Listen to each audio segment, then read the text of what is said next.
Hi guys, in this video I'm going to show you how you can fix the voice chat disabled due to parental controls.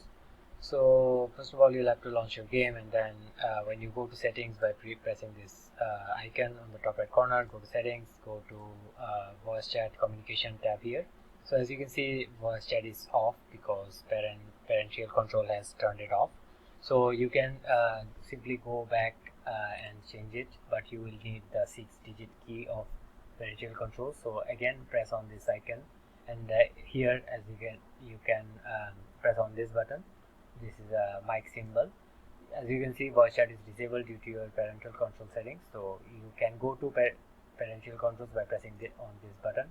So you will need to know your 6-digit parental control pin. So if your mom and dad or whoever locked it, you will need it to unlock it. If you don't have this 6-digit pin, you cannot enable voice chat. So simply get to know it and then simply type it in, and here you see voice chat is off.